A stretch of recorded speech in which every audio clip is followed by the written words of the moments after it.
been preaching about all these parables, and we've been hearing over and over again that Jesus talks a lot about money.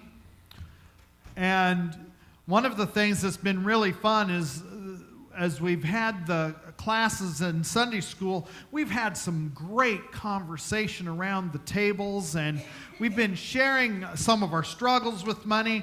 You know, some of the struggles with money are simple. I don't have enough. Any of you recognize that one? I don't want to wait. Any of you ever have trouble waiting? Some of you aren't telling the truth. Because waiting is not our best virtue for a good portion of us. As we got to this next law, we're in the third week, and we've been talking about the laws of financial fitness. And last week, we talked about the law of, does anybody remember what the law was last week? Contentment. About understanding that our relationship with money needs to begin with our being content with what we have. And most of us suffer from the I wannas. I want to have this, and I want to have that, and I want this, and I want that. And we're taught really early on that that's the way we get things. In fact, I went to dinner last night with some friends of mine, and one of the friends of mine is 1 year old. You ever go to dinner with a 1 year old? It's an exciting thing. We chose a place that if we got messy, it was okay. Smart, huh? Now, my young friend, Jace, he loves to eat. He gets it from his father and his mother and probably his favorite pastor. And when you're 1 year old, you get to do things that those of us who are a bit older than that really get frowned at. Like, we went in, we had been waiting to be seated, and so we went in and we sat down, and Jason's mom ordered some avocado. And I'm thinking, you're poisoning this kid already. But this boy loves avocado slices. And so she would cut off a piece and give it to him. And when he was ready for his next bite, he would go to the table, and with both hands, he would go, boom, boom, boom. Now, I want you to know, if I had done that, you'd all said bad things, but we all thought it was cute. When Jace did it, he wanted more food, and he was hungry, and so they fed him. And that was good. How many of you have ever heard of, I want to make sure I get this right, so I'm going to make sure I give you, jogging in a jug. Any of you ever hear of jogging in a jug? Okay. Well, yes, but you were at the first service. He didn't raise his hand then. Well, jogging in a jug is a folk remedy for high cholesterol. Any of you have high cholesterol? You might want to take notes. Into a jug, you pour 4 parts grape juice. None of you are writing this down. And 4 parts apple juice. 1 part apple cider vinegar. Yum. And then shake. And then, every day, you drink 2 ounces of your magic juice. Now, I don't know if it fixes cholesterol. But if it did, how many of you would sign up? If I told you it absolutely worked and it absolutely brought your high cholesterol down, wouldn't you drink it? Some of you are still going, maybe not. My guess is you would. Now, question.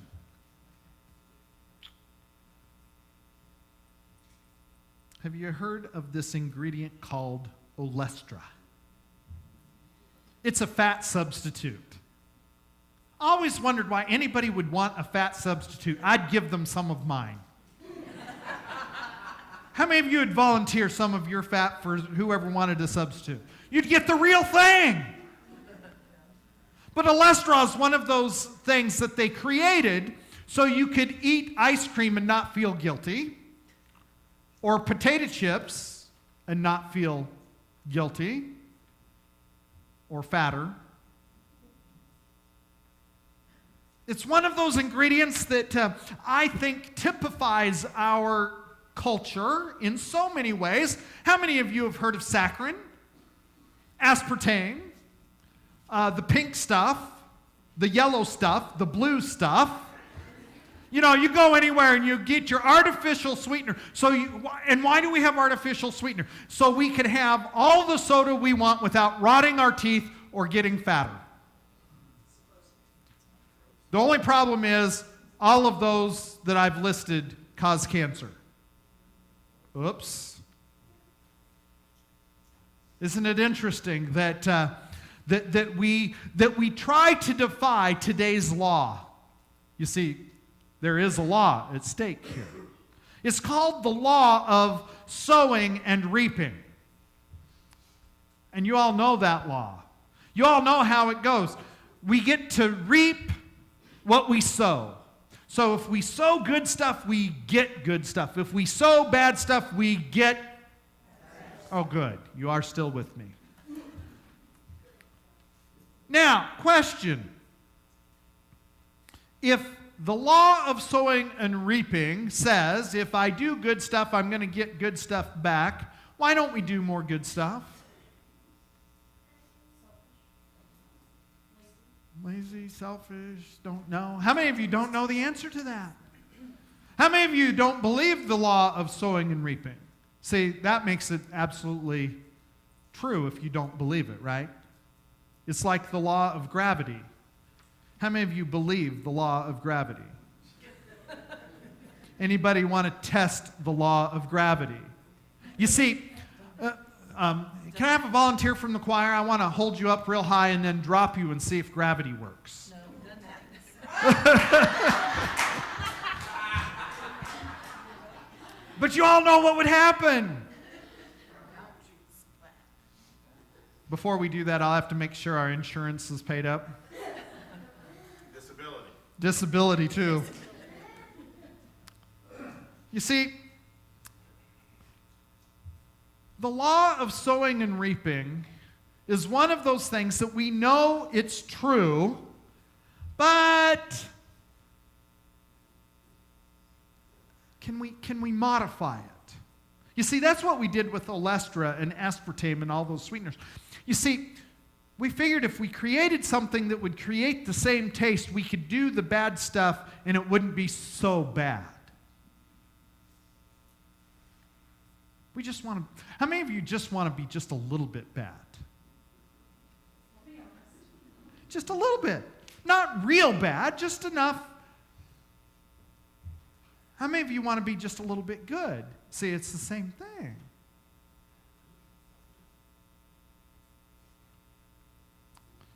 See, the law of sowing and reaping works not just with eating and drinking, by the way. It works in every area of your life. Every single one of them.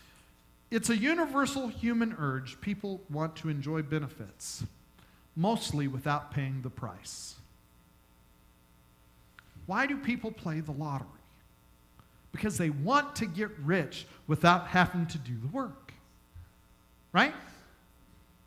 Just once, they want to get lucky. Just once, they want God to send a blessing on them. The only problem is, if every lottery was split between all the people who were praying that God would let them win that lottery, they'd all get about a half a penny. And how good is that? What are you going to do with a half a penny?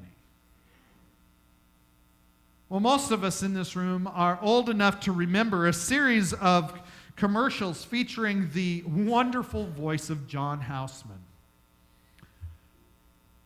And he always had this great commercial. He only, as far as I know, he only ever did it for one company, and the name of the company was Smith Barney, and they would say at the end, they make money the old-fashioned way. They earn it.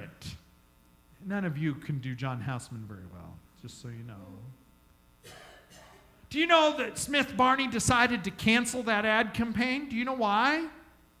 Nobody wanted to take as long a time to earn it as what it takes to earn it. So they had to come up with a different method of advertising. And John Houseman was out of a job.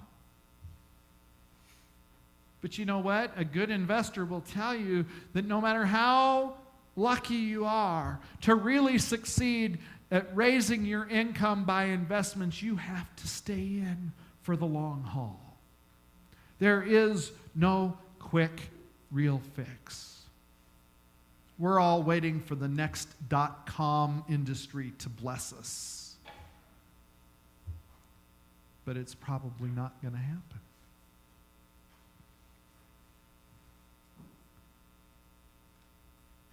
So let me ask you another question. Have you ever noticed that everything you do, everything that you plant, anyway, bears fruit?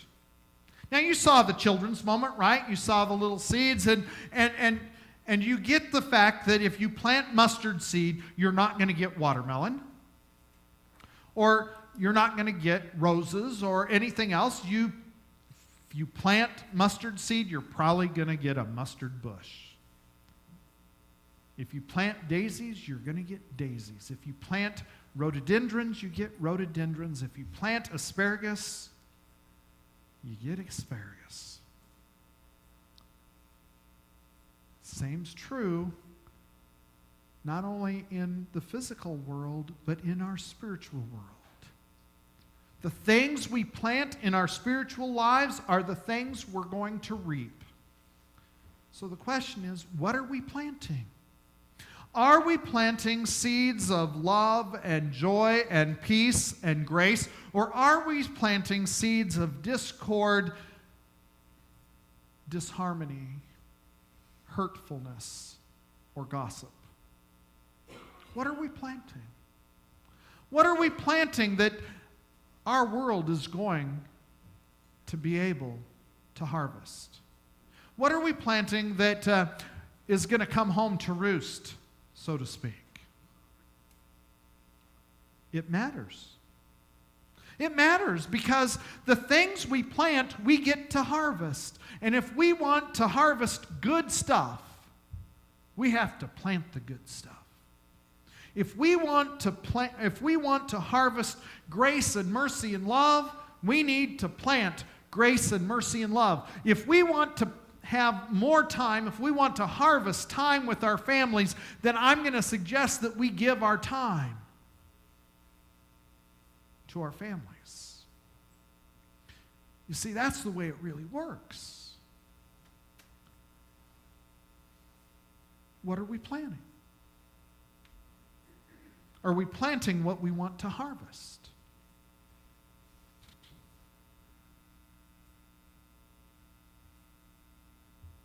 I loved one of the illustrations that Rick Warren used this morning. He said, one year, he says, I decided I wanted to grow pumpkins. Any of you ever grow pumpkins? It's not really an easy thing. First of all, you have to have quite a bit of room because pumpkin plants get big, and then if you get big pumpkins, you even need more room. And, I only want the 423-pound pumpkins, so you got to have a lot of room. Well, he says, I waited and waited and waited, and nothing ever happened. So one day, he says, I was in the garage, cleaning out the garage, and I found the pumpkin seed. Oops. If there's something we want, we need to be doing some planting. The law of sowing and reaping is really clear. We reap what we sow, and if you don't sow it, nothing's going to happen. How many of you would like to be happier? Any of you like to be happier? Leave here today deciding to take action and be happier. Any of you like to have less complaining in your life? Stop complaining. That's called pastoral care. I don't know about you, but complaining doesn't do anything good for me, whether I'm the complainer or the complainee. Did you ever notice that? Is that true in your life? How many of you, if you really wanted more joy, would live life more joyfully? You see, you have to plant it. You have to plant what you want to reap. If you don't plant it, it's not going to grow. And if it doesn't grow, guess what? There's no harvest. I love it when God is so simple. This is really a simple message. The law of sowing and reaping requires about 3 things: a decision to sow, sowing, and then reaping. Now, there are some problems, because I know how you all think. Some of you have already figured out, well, you know, I've been sowing a lot of good stuff, and nothing's really been ready to harvest yet. Well, having grown up on a farm, I have a few observations about that. One of my farms was a watermelon farm. It takes a long time to grow a watermelon to sell at the grocery store. It just does. We had about 1,200 acres of watermelon. It's a lot of watermelon. And they all got ripe at just about the same time. And you know, when a watermelon's ripe, you got to cut it. You got to put it in the truck, and you got to get it to market, and you got to sell it. Hermiston watermelons are available in Oregon for about 3 weeks.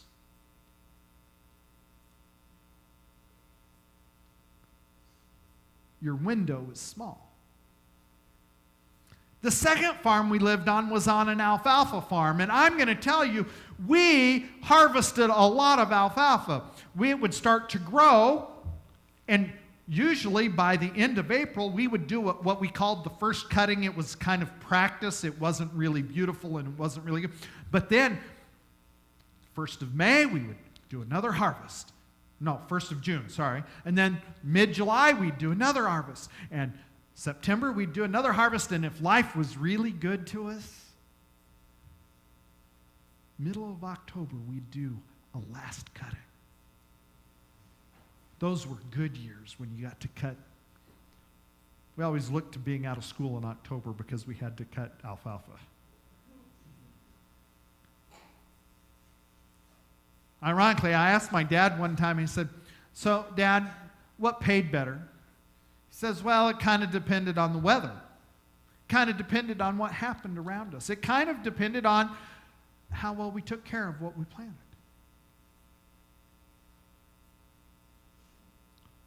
The fact is, and here's what we really learned, God was in charge of when we could harvest. Didn't matter if it was watermelon or alfalfa. God was in charge. And in the church, guess who's in charge of the harvest? God. It's our job to plant, God's job to harvest. Our job to get out and scatter the seeds of the good news, God's job to bring the conviction of people to know Jesus. Our job to go out and give grace and mercy and love away, and God's job to transform people's lives as we share the good news. The problem is, most of the time, we want to flip-flop it. We want to be in charge. And I don't know about you, but I think I would get that all messed up. because I'd want to harvest before I planted. And that doesn't work. So this law of sowing and reaping, it's valid for all of us. It's good for each one of us. We get to harvest what we plant. So let me ask this. What are you planting? Amen.